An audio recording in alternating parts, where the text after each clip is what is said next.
Comienza en Es Radio, Es la Crónica de Fernando Delgado. Es libre, es veraz, es independiente, es responsable, es plural.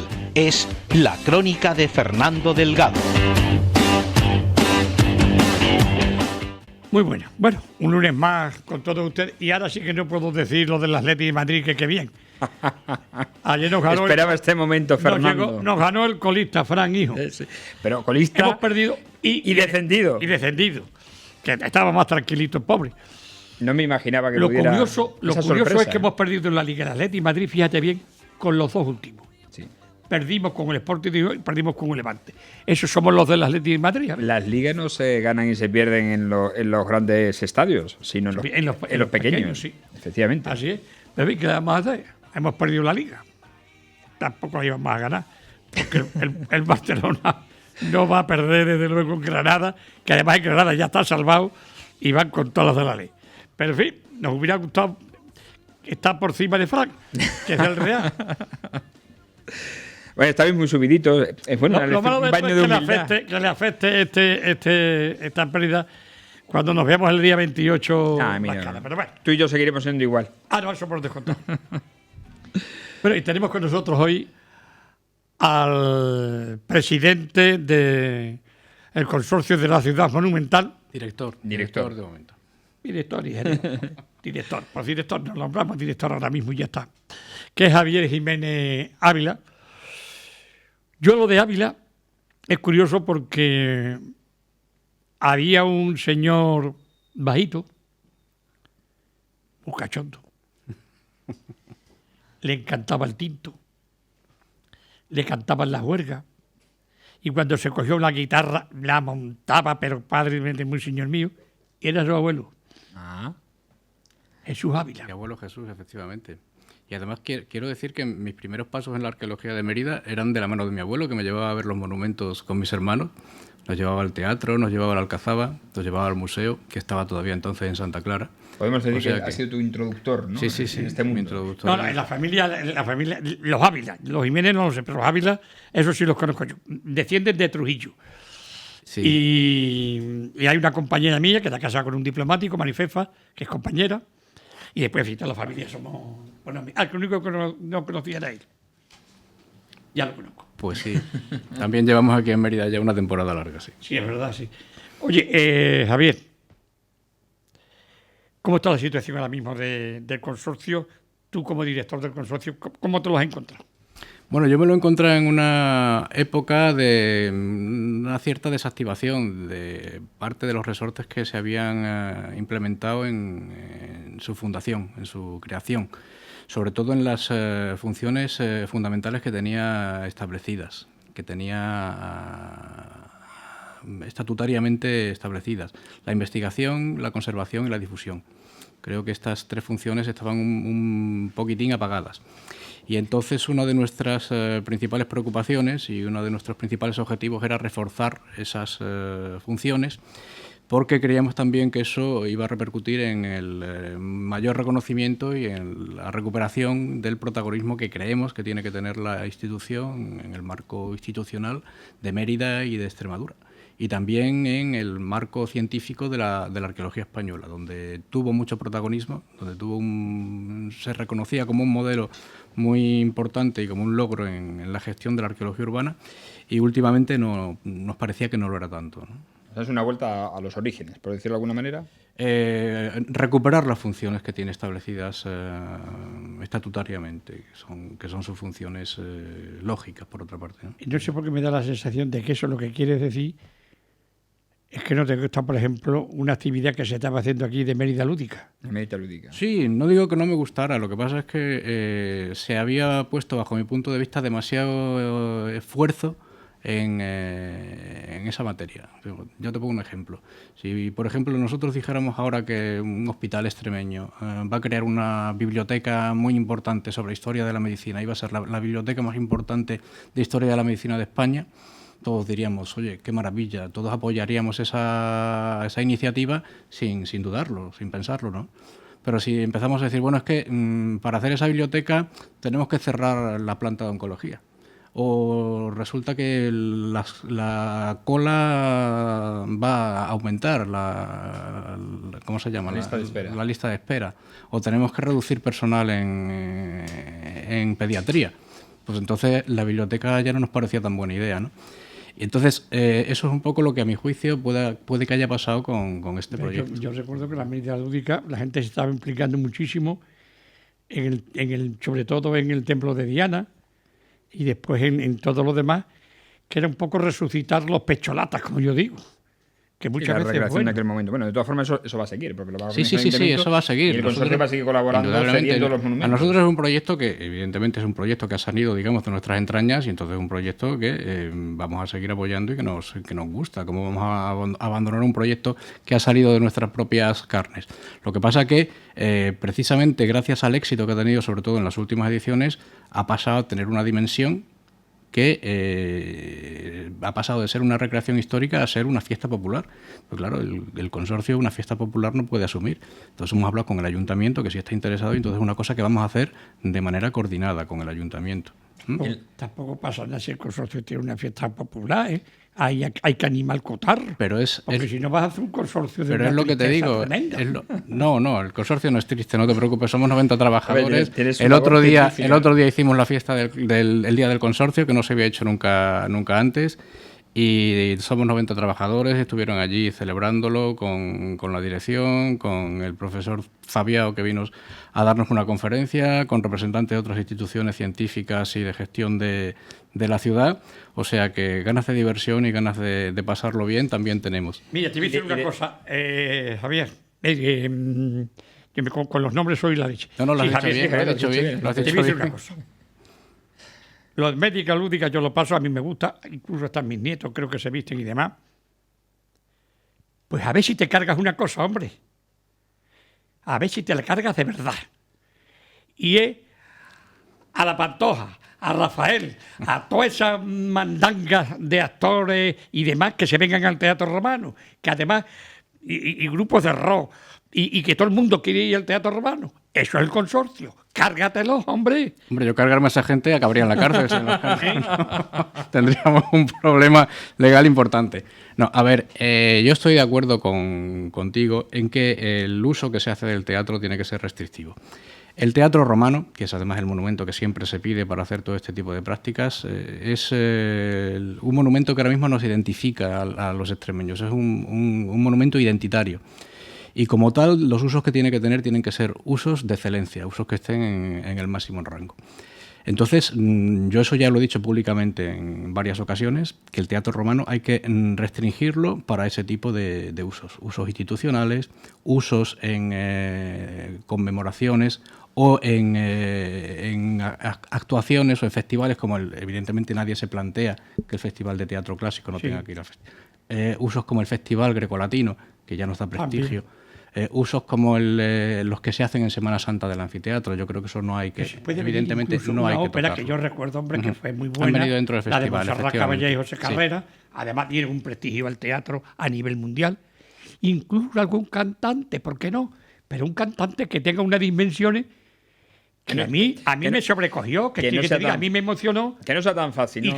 Y que naturalmente me emocionó. Sí, porque al fin estaba tan tocado que se metió medio kilo de cocaína en el Teatro Romano mientras actuaba. Se habría muerto, ¿eh? Medio kilo de cocaína se metió para el cuerpo. ¿Quién era? Camarón de la Isla. Ah, vale. ¿Pero qué quiere decir eso? Camarón de la Isla tenía el bolsillo lleno de coca.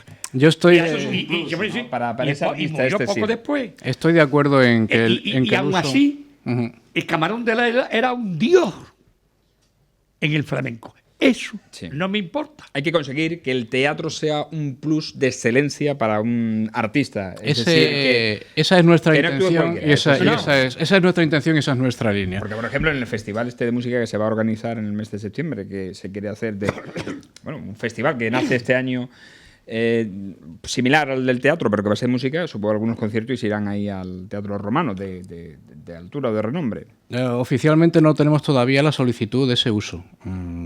Yo en eso prefiero ser prudente y prefiero esperarme a ver la solicitud que nos van a hacer cuando se formalice. Lo que se ha hablado hasta ahora va en esa línea un poco que vosotros estáis diciendo.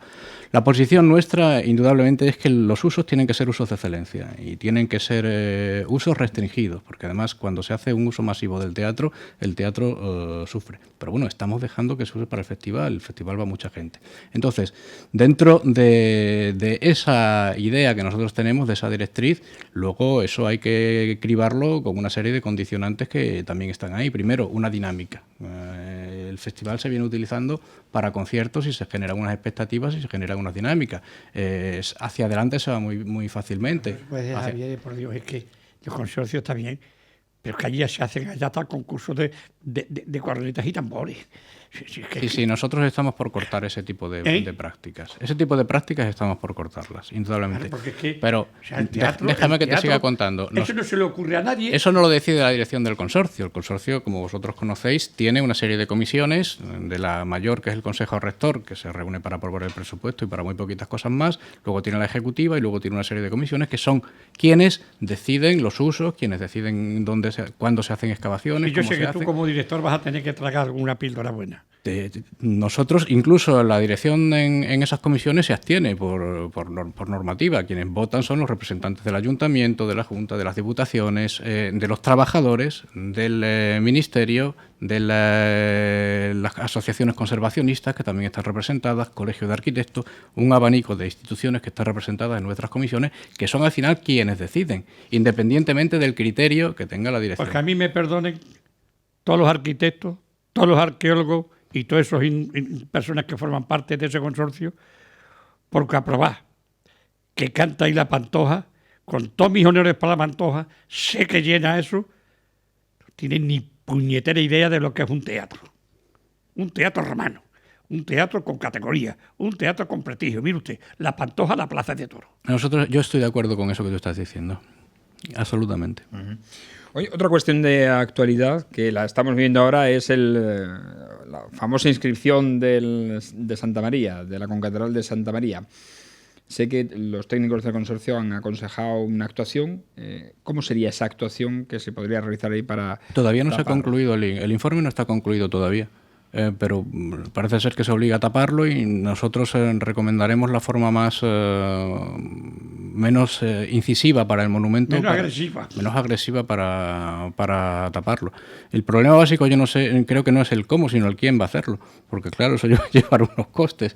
Y por lo que tengo entendido, la Iglesia ha dicho ya que ellos no lo pusieron, por lo tanto ellos no lo van a quitar. Estuvimos hablando, han dicho que lo quite quien lo puso. Claro, quien lo puso habría que determinar quién es y nosotros ya hemos dicho, y aviso a navegantes, que lo que vamos a hacer es el informe técnico, pero la ejecución del informe no la vamos a hacer nosotros tampoco. Entonces, la patata caliente, no sé si quien lo puso en su día fue el ayuntamiento, la verdad es que no lo sé si yo fue supongo que cuando lo ha aprobado el ayuntamiento, el pleno por unanimidad, a excepción tendrán opciones para abstención de Juan me imagino que había cuenta. A mí no me gusta cómo está tapado, porque ya queda antigua, pero es en Santa Eulalia. En Santa Eulalia hay otros que es más grande que ese todavía, ¿eh? El de Santa Eulalia se tapó con una placa, no recuerdo de qué material es, no sé qué pone, templo jubilar. La iglesia 2000 o algo así, sí, o sea, hace 16 años. Templo jubilar, sí. Algo así, Yo me acuerdo que estaba... Y también generó su polémica, por cierto, aquella placa, por si era de latón, porque si era no sé qué el material. Hace algunos años, yo me acuerdo con cura, cuando subía el día de José Antonio, se cantaba allí el Cara al Sol. Sí. Que lo he visto yo, vamos, que no me lo han contado nadie. Normalmente ese tipo de cosas se hacían en la cruz, de los caídos. Yo recuerdo cuando en los pueblos donde he vivido de pequeñito, que nos llevaban a cantar el Cara al Sol el día correspondiente, se solía hacer en la cruz de los caídos. Oye, una cosa, está haciendo un estudio, yo estoy colaborando, Antonio Vélez también, estamos como locos, llevamos ya un tiempo, y la persona que lo está haciendo, José Galindo, tiene 8 o 9 años ya de estudio, muy buenos, te lo garantizo. Y del tema que te voy a decir, yo lo conozco bien. Y estamos siguiendo, y vamos a seguir continuando en el estudio de Proserpina. ¿Tú eres partidario de Feijóo? ¿O de los que creemos que aquello era romano, aunque después se hicieran muchísimas cosas después?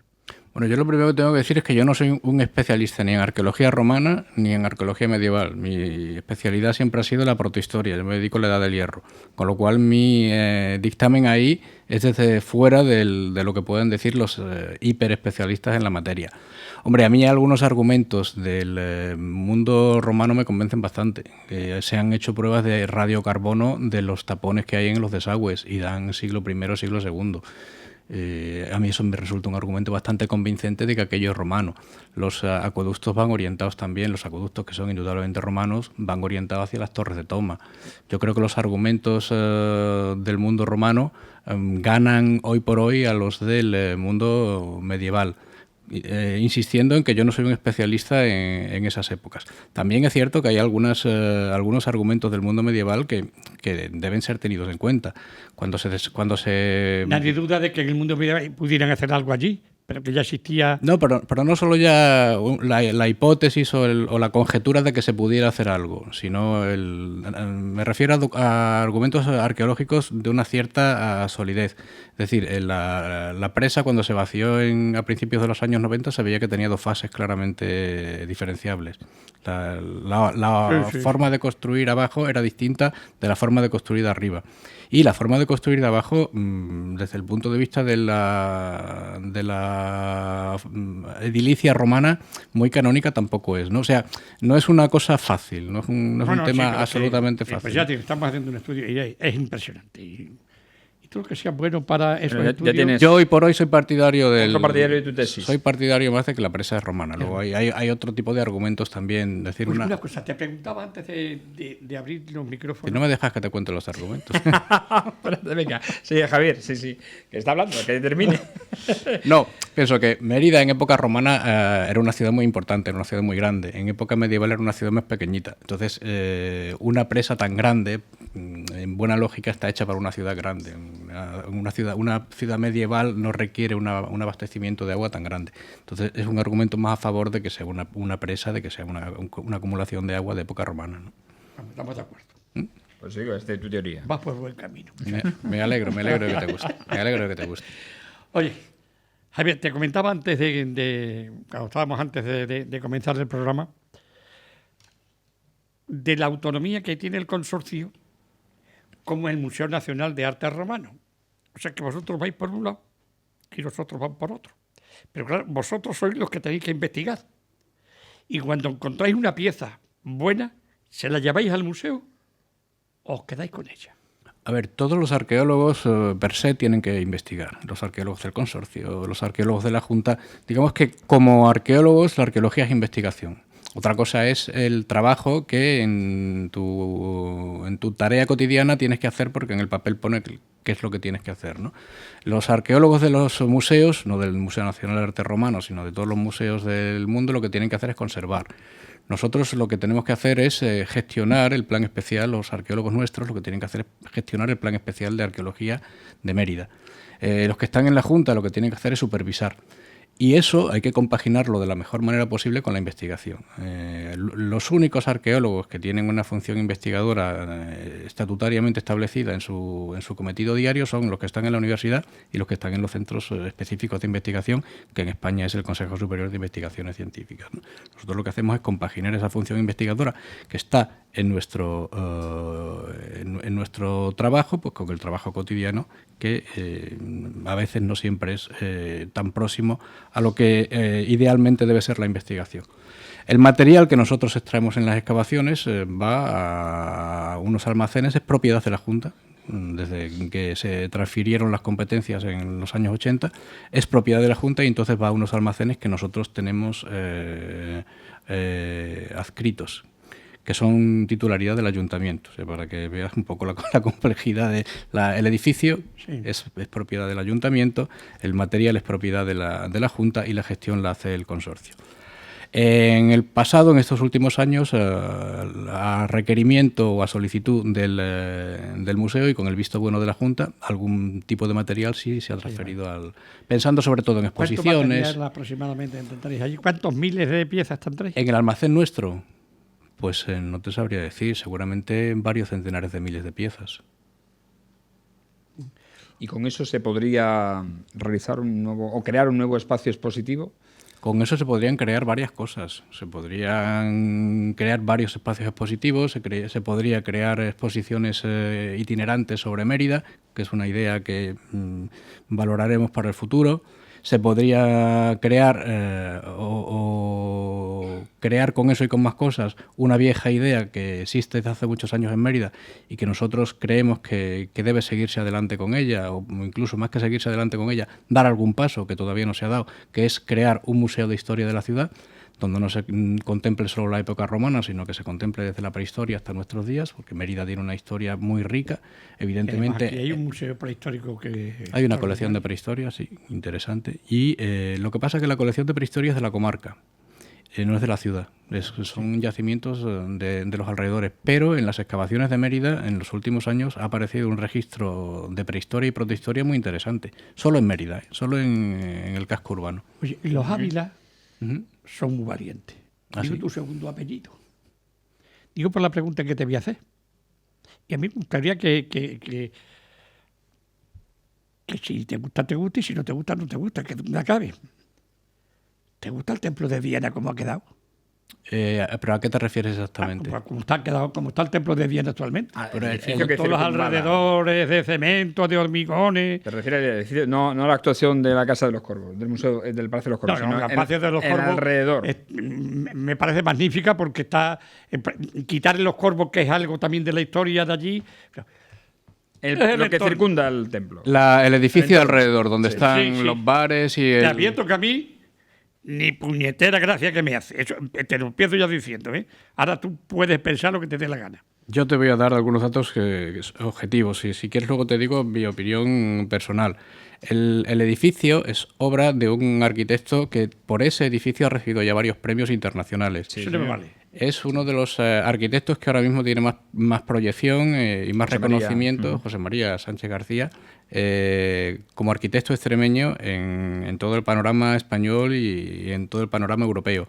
Es un arquitecto que va a ir a la Bienal de Venecia y en el pabellón de España va a ir precisamente el edificio del Templo de Diana. O sea, que desde el punto de vista de la arquitectura contemporánea creo que no hay nada que objetarle. Todos los arquitectos reconocen el valor. Que no les gusta aquello, ¿eh? Sí, pero los Yo arqueólogos tengo son nombres y apellidos, pero que los conoces los tú. arqueólogos son otra cosa. Yo te digo que desde el punto de vista del establishment de la arquitectura contemporánea tradicional, actual, es un edificio reconocido y repremiado.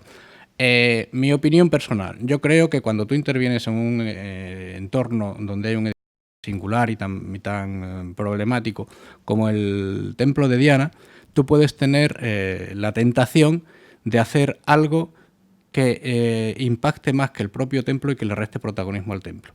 Y yo creo que aquí lo que ha hecho el arquitecto ha sido un ejercicio de contención. O sea, ha hecho unas líneas muy netas, ha hecho unas líneas muy contenidas, ha hecho un edificio que no le resta protagonismo, al templo de Diana. Eso sí, es verdad. Que puede que a lo mejor se haya ido la mano con el volumen de los hormigones. Bueno, eso es discutible. 3 arquitectos te habrían hecho 3 edificios distintos y nosotros que no somos arquitectos habríamos dado 3, 4, 5 soluciones distintas cada uno de los que estamos aquí.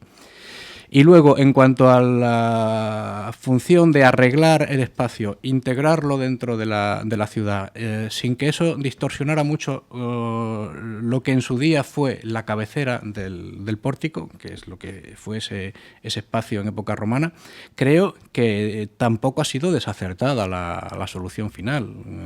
El edificio presidía un espacio rectangular que por detrás tenía unas edificaciones que eran más altas de las que ha hecho el arquitecto, no estaban porticadas, por lo que dicen los arqueólogos que lo han estudiado, es que no estaban porticadas, pero bueno, yo creo que se justifica que se haga ahí un pórtico, que es una solución muy propia de la arquitectura romana y que te permite tener sombra y te permite tener ahí unas zonas de... Esto es cuestión de opiniones. Es cuestión de opiniones y es cuestión también no me va a convencer de el arquitecto criterios. que lo ha hecho. Hay una definición de eso que me lo contaban 2 o 3 arquitectos, 2 o 3 arqueólogos de aquí de Mérida, muy conocidos tuyos. Que el edificio es estupendo, pero sigue el templo. No estoy de acuerdo. Y el templo no estoy de es acuerdo. extraordinario sin el edificio. Sí es cierto que no le no roba estoy- protagonismo no estoy de y eso es acuerdo. importante. Fíjate que no le en roba un edificio. protagonismo, Fran, cógete la calle, porque la perspectiva es importante. Ah, bueno, sí. Cuando subes, Cuando te tú resta visión. visión O te del coges por la templo, calle Santa desde la esquina. Catalina, Sí. ese mamotreto de hormigón que hay, que hasta que no estás dentro tú no ves el templo. Sí, pero bueno, el templo en su época estaba dentro de un contexto y ahora sigue estando dentro de un contexto que se recuerda bastante a cómo era en el siglo I y en el siglo II. Y luego el templo, para verlo bien, la visión lógica es la visión frontal. Te permite un recorrido bastante provechoso y a nosotros nos ha permitido... En Mérida, de todas maneras, para mí esto es una barbaridad. De antemano, respeto lógicamente las opiniones de los demás. Pero yo he denunciado muchísimas cosas en Mérida, Javier, Ujú. y no me han hecho ni puñetero caso. Y una de ellas, tengo que hacer una pausa, pero una de ellas, cogí una grúa, Javier, cuando estaba la grúa, y le hice una fotografía, y la estuve publicando en el periódico Hoy, en la última página del periódico, durante varias veces. Y era un edificio de 5 plantas, a escasos metros, del Acueducto de los Milagros. ¿Pero de qué época estamos hablando? ¿De qué época? ¿Cuándo fue eso? En el año 75 aproximadamente. Que no existía el consorcio todavía. No existía el consorcio. Bueno, No existía el consorcio. Eso existía el patronato. Evidentemente hemos ido ganando tiempo, hemos ido ganando en materia de protección y en materia de conservación conforme ha ido avanzando el tiempo y conforme se ha ido reforzando la ley. En esa época no existía ni siquiera la ley de patrimonio del año 85. Sí, pero existe ahora, por ejemplo, y hay un lugar, tenemos que dar pausa, Javier, ahora, y hay un lugar que es extraordinario, que hay cantidad de cosas romanas únicas en el mundo, que hay cantidad de cosas incluso post-romanas, que es el conocido en Mérida el Corralón de los Blanes. Eso se ha parado. Aquello hay, como decimos por ahí, jaramago de 3 metros, y eso es una auténtica pena. Y se han gastado 2.000 millones de pesetas en excavar aquello el contratista. Y a eso se ha parado y se ha quedado. Pero eso me lo va a contestar, como decimos, como dicen por ahí, Después de la publicidad.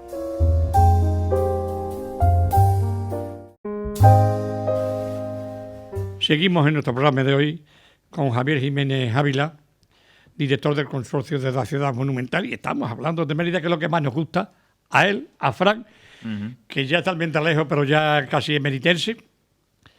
Y a un servidor de ustedes, no somos como cronistas videos, sino porque me encanta la historia de esta ciudad. Y estamos única. hablando del Corralón de los Blanes y en qué situaciones está esto. Me imagino que, claro, a parar porque no hay un duro. Claro, sí, el corralón de los Blanes empieza a excavar porque se quiere hacer ahí una edificación o un complejo de edificaciones. Y hay que hacer la preceptiva excavación. La excavación aparecen cosas muy importantes, pero en principio lo que hace que se paralice todo el proceso no es lo que sale en la excavación, sino que la iniciativa privada que promueve todo aquello con la crisis entra en crisis, valga la redundancia, y entonces abandona el proyecto. Entonces, el papel que tiene ahí el consorcio ahora es velar porque esos restos que están ahí se conserven. Y la ley lo que dice es que quien tiene que conservar eso es la propiedad. Nosotros, evidentemente, dada la calidad y la vistosidad de los restos, lo que sí informamos o informaremos es que eso se intente hacer visitable en el modo en el que sea. Bien que eso pase a la administración, o bien que si hay disponibilidad presupuestaria por parte de un potestativo promotor en el futuro, en el complejo que quiera construir ahí, eso se tiene que integrar dentro de lo que haga. Ese es nuestro papel como consorcio. El primer escenario, que eso pase a la administración pública, sería el ideal. Ahora, todos somos conscientes de las limitaciones presupuestarias que tiene ahora mismo todas las administraciones públicas para poder comprar un terreno de esas características en el centro de Mérida, con lo grande que es, dando a la calle Almendralejo, etcétera. O sea, es complicado. No hay un euro, vamos. Una actuación que sería interesante, de la que se habló en su día, fue recuperar parte del graderío del anfiteatro romano. Sería posible, porque creo que el costo tampoco es excesivo para la Junta, y que en su día también lo tuvo presente. Depende de lo que entendamos por excesivo. Nosotros tenemos que priorizar el del teatro, porque el teatro se está usando continuamente y la restauración que se ha ido haciendo por fases empieza a estar ya antigua, empieza a tener ya problemas de conservación. Hasta ahora lo que se ha hecho ha sido parchear. Se ha ido parcheando porque el uso, solo el sol en el poliéster ya desgasta y estropea. Y luego el uso que se le da por la gente que acude a los conciertos, la gente que acude al festival. Entonces, si tuviéramos que restaurar una parte del graderío, empezaríamos por el teatro. La prioridad sería la siguiente. Primero, restaurar la que está ahora mismo, que está en un estado ya precario. Segundo, intentar poner un graderío de poliéster como el que hay ahora en la Cabea Media, que no existe, porque el teatro tiene un uso muy superior. Con eso, haciendo un cálculo así grosso modo, nos estaríamos yendo ya casi al 500.000 de euros. Entonces, échale cuentas al anfiteatro.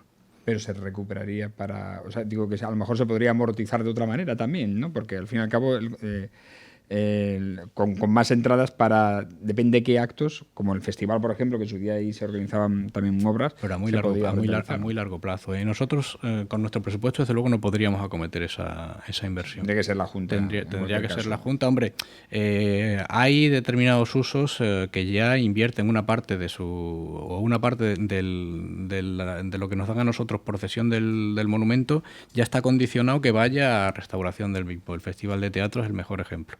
El Festival de Teatro, desde hace ya un tiempo, toda la parte que a nosotros nos da como cesión del monumento, una de ellas está condicionada a que tienen que ser mejoras estructurales del monumento, pero no siempre van al graderío, porque el teatro requiere inversiones por todos sitios. Javier, en ese espacio, en el anfiteatro, perdona, se ha quitado la arena. Nos dicen algunos grupos recreacionistas que se ha quitado la arena y se ha quitado el entarimado. No, el entarimado no, se quitó la arena porque... Se ha quedado el entarimado, digo. Sí, se ha quedado. Porque había unos informes del Departamento de Conservación nuestro que decían que la tarima precisamente estaba en mal estado, que se estaba pudriendo porque la arena esta se había echado encima de unos plásticos que no dejaban transpirar. Cuando se humedecía aquello, la tabla se empezaba a pudrir, se empezaba a ir. Y queríamos verificarlo porque inmediatamente venía el Vía Crucis. Claro, tú sientas ahí a 200, 300 personas en un entarimado que está en mal estado, y eso sí que no lo asumíamos, que se viniera eso abajo con el público encima, ¿no? Y entonces lo hemos verificado y efectivamente había zonas que estaban en muy mal estado. Oye, valga la comparación. Vemos que cuando se comete un robo por ciudades o hay algo, las cámaras en todos lados. Te siguen la cámara por un sitio, por otro. ¿Por qué en Mérida el consorcio, bien a través de alguna subvención, santo cielo, no pone cámara en algunos sitios para que esas pinturas que se encuentran en las paredes por ejemplo, ahora mismo, del Museo Visigodo, algunas veces en el Puente Romano, algunas veces no, bastantes veces. Otras veces en el mismo Arco Trajano? ¿Por qué no se ponen unas cámaras? En el acueducto también. En el acueducto. ¿Por qué? La normativa de cámaras está sujeta a todos los temas del tema de la privacidad. Tú no puedes poner una cámara en cualquier sitio si no hay una justificación que así lo legitime. Entonces, los bancos, que tienen mucho dinero, que tienen muchos abogados, saben que cuando su espacio es susceptible de condiciones de seguridad, te lo ponen. Los edificios públicos donde hay personajes que tienen especial sensibilidad en este tema, consiguen que se les pongan cámaras. El tema del patrimonio todavía no está tan claro, que tú puedas poner libremente una cámara en un espacio de estos, que es un espacio público, que normalmente es vía pública, por donde va circulando la gente, y y que tú las puedas filmar y que tú las puedas grabar. Y la preservación del propio monumento no es ya una causa Pues justificable. se está trabajando en eso, pero no está tan claro que eso sea así de fácil, no es tan sencillo. Y vosotros sois lo que digo, no lo sé.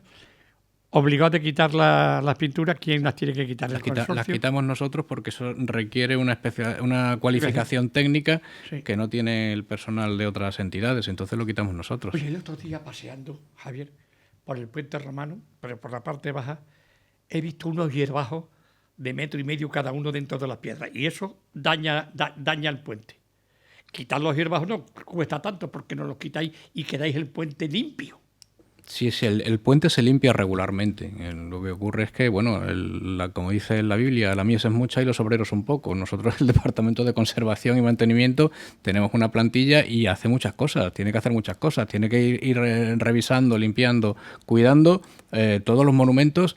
Y hay que tener en cuenta que nosotros no tenemos la cesión de todo en Mérida, nosotros tenemos la cesión sobre todo de los monumentos que están cerrados y que se cobra entrada por el acceso a ellos.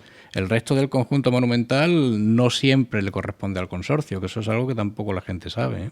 ¿Ha cambiado el consorcio también la filosofía en torno a la explotación comercial de los monumentos? Me refiero a las famosas terrazas. Bueno, concretamente en la terraza de la Alcazaba, que me imagino que es eso a lo que Sí. te refieres, sí. La terraza de la Alcazaba pensamos que no se debe seguir explotando. ¿Y la del Teatro Romano? La del Teatro Romano la lleva el festival. Este año nos han dicho que si se podía abrir y en principio nos han planteado que era una cosa muy vinculada al propio festival. Nos lo han argumentado de una manera bastante detallada. No tiene nada que ver con el uso que tenía la de la Alcazaba y en principio les hemos dicho que sí, que la del teatro se puede abrir, sí. Uh-huh. Mira, te lo enseño y la cámara me imagino que me lo va a poder coger. ¿Ves Sí. Y la cámara no sé si la cogerás perfectamente. A mí me da pena que no... No sé cuándo ha sido la última vez que se ha limpiado el puente, pero me voy a preocupar por ello y lo vamos a ver, ¿eh? Es una pena. Sí, no, sin duda. Otra cuestión. El alcalde nos dijo en Televisión Extremeña hace una semana que está pactando, negociando un plan director de iluminación para todo el centro turístico de la ciudad. ¿El consorcio tiene que decir algo en este tema o no? Sí, hemos hablado con él y los técnicos del consorcio, sobre todo los del área de difusión y también los de mantenimiento,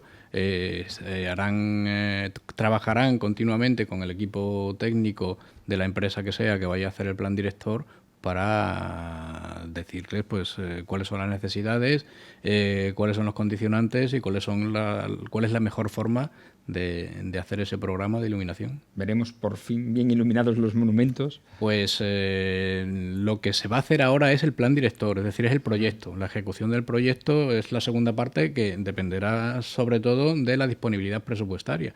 Y la disponibilidad presupuestaria pues dependerá de que se consigan. Me parece que estaba negociando con la Fundación Endesa el hecho de que... No, pero lo que se estaba negociando con la Fundación Endesa es la redacción del plan. La redacción. La redacción del plan. Exactamente, que la redacción de un plan llevarla a cabo es otra historia. No, pero la redacción de un plan de esas características ya es un coste importante. Sí. O sea, es un plan director de iluminación artística de una ciudad como Mérida, que tiene un conjunto monumental de la importancia, de las dimensiones y de las necesidades y características del conjunto monumental emeritense. Es un plan director, yo no sé exactamente de cuánto dinero estamos hablando, pero es un plan director importante. El servicio que da el consorcio ahí, por supuesto, es gratuito. Como asistencia técnica, quiero decir, como asesoramiento de nuestros técnicos a la empresa, es gratuito. Pero luego llevarlo a la práctica, pues se te multiplica, se te dispara a cantidades tan exorbitadas que hay que entender que eso hay que irlo haciendo por partes. Uh-huh. O sea, plaza del Templo de Diana, acueducto de los Milagros, hay que hacerlo por fases. Eso sería imposible acometerlo de un tirón, a no ser que nos cayera una lluvia de millones que ahora mismo no es previsible. Y Puente Romano, que es una pena que unas veces está Puente Romano, medio iluminado, otras veces cuando está iluminado está media luz. Algunos, bajo mi punto de vista, algunos habría que cambiarlo. El Puente de Albarregas tiene una iluminación nefasta, te deslumbra cuando pasas por él. En el año 75 iluminaron el Teatro Romano. Y hubo una anécdota que la protagonicé yo. Yo de vez en cuando también me paso. Es que iluminaron el Teatro Romano y lo único que se me ocurrió es decir ¡gol! Aquello no parecía más que un estadio. ¿Sí? Y estaba un ministro, claro que había muchísimas autoridades, pero me salió del alma. ¡Gol! Y la que estaba de delegada de la de vivienda, que era María del Coro Cillán, después me dice, ha acertado de pleno. María del Coro Cillán. Una cosa, ¿las luchas grecorlatinas estas van a seguir o ya no? De momento no hemos tenido, porque eso se hacía a través de las asociaciones, que eran ellas las que pedían que se cedieran los monumentos. De momento no hemos tenido ninguna solicitud de ninguna de ellas para hacerlas. Mira, hay un chaval, perdona, me quedan 2 minutos. Javier, y tú tienes una entrevista muy larga, hijo. Un chaval que se llama Alonso, es muy amigo de mis hijos, y ha hecho en una ocasión una olimpiada en el circo. Estamos hablando de gente muy cualificada. Sí, conozco el proyecto. Conozco el proyecto. ¿Conoces el proyecto? Sí, sí. ¿Y qué te parece? Bien, han venido a vernos y el único problema que tenían era la financiación. Nosotros les dijimos que sí. Una Olimpiada romana, ¿no? Sí, la que hemos estudiado al grupo Capitel para que nosotros le diéramos... Eso entra dentro de una directiva que también tenemos nosotros, que es diversificar las actividades que se hacen en el conjunto monumental, que no se concentren todas en el teatro. Por 2 razones. Primero, porque el teatro está sobrecargado, y segundo, porque hacerlo así contribuiría a fomentar que se conociera mejor el resto del conjunto meritense. Hay mucha gente que, claro, nosotros tenemos muy somatizado que Mérida no es solo teatro y anfiteatro, que Mérida es mucho más. Pero una persona de Santander o una persona de Bolivia que pueda venir aquí de vacaciones no tiene por qué tener eso tan somatizado. Entonces, que todo ese tipo de cosas se hicieran en el circo, se utilizara el... o sea, ¿te parece viable ese proyecto? Bueno, ya se hizo una vez. Sí, ya se hizo una vez. Sí. Y nosotros les dijimos que sí, que no había ningún problema. El problema es un problema interno suyo de financiación, si no se ha hecho. Si ellos consiguen financiación para otro año, nosotros no tendríamos inconveniente en que ¿Se va a reestructurar, Javier, la web del consorcio? Estamos en ello. ¿Se va a poder comprar entradas online? Sí, antes o después se podrá. Javier, en los tiempos que estamos, que todavía no se pueda comprar... Sí. Aquí el problema, y yo sí que quiero que se sepa, la estructura del consorcio, la estructura presupuestaria del consorcio es muy peculiar. O sea, nosotros, el presupuesto nuestro, el 85%, aunque yo me canso y me harto y me machaco diciendo que somos una institución pública, que somos una entidad pública y no una empresa, el 85% del presupuesto del consorcio es de la actividad empresarial. Viene de la venta de entradas, viene de la cesión de, por eso, lo de los espectáculos. Casi se autofinancia. Claro, y el 15% restante viene de las instituciones. Entonces, muchas veces se le acusa al consorcio de ser pesetero, implementar un sistema de venta de entradas online implica unos gastos que a veces son gastos importantes y que estás detrayendo sobre todo lo que nosotros pagamos son nóminas. ¿Tenemos que terminar? Oye, que yo soy del grupo Mecenas, ¿eh? Lo sé. No he ido a ningún sitio nunca. Lo sé.